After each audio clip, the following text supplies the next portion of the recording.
तुम्ही असे दुसरे तू पुढचं नको बोलू. तुम्ही आपण मागितलं नको. एक 10च्या भावने तुम्ही मागितलं का त्याचं 31 आणि 25 सोडून द्या. आम्ही जर बोललो तुम्हाला पटलं तर तुला द्या, काय त्याला भाव पटलं घ्यायचा तर तो नाही, सांगा सोडून द्या. सरांना. मला घ्यायचं सांगू राहिले मी. डायरेक्ट बोल. तुला जो भाव घ्यायचा तू सांगून दे. घ्यायच्या कमी मी काय देणार नाही आत्मानाची बात नको. मला एक पिच्छे कमी काय द्यायचं. बरोबर एक ते सोडून जाऊ दे, दे. तुझे ऐकून घे ना. आम्ही आम्ही जर जर बोललो बोललो तर तर काय काय देणार देशील का? का? ऐकून घे. नाही, मला पटलं तर मी हा हो म्हणते, म्हणेन. ते पण तुला मला- पटलं तर हो म्हण, कमी सरांना नाही पटलं तर हा म्हण, नाही तर विषय सोडून दे. ऐक 1,15,000 जाय जाय दे मार जाय. अरे शिव जय. आलते शिव बाकडे. जेव रे. ऐक, 1,000 वर घे, जाय बाकडे. जा आता. जा आता मागे नको भाऊ. दे. जाऊन दे. आलत्या नुसतं गायांचं नको पाहू. नमस्कार शेतकरी मित्रांनो, आज आपल्याकडे नगरचे शेतकरी आलेले. त्यांनी 2 गाई एकदम टॉप क्वालिटीच्या खरेदी केलेले.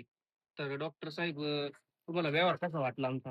व्यवहार चांगला वाटला, चांगला कॉपरेटिव्ह केलं, चांगल्या भावामध्ये मला तुम्ही गाया दिल्या, चांगल्या क्वालिटीच्या. जे समजा येणारे जे शेतकरी आहे आपले, तर त्यांना काय सांगशाल बा? सुनील पवन भाऊ विषय व्यवहार आणि गाई तुम्हाला क्वालिटी बघायला भेटल्या ना सर? क्वालिटी चांगली मिळाली. आमच्या शेतकऱ्यांना हेच आव्हान आहे की तुम्हाला जर चांगल्या प्रतीच्या गाई पाहिजे असेल तर या दोघांना कॉन्टॅक्ट करा. धन्यवाद. गाई दाखव एकदम व्यवस्थित. पहिलं रोय आणि दुसऱ्या खरेदी कावड्याला झाली ते बी सांगा त्याच्यामध्ये. खरेदी सांगा तो बा आकडा सांगा.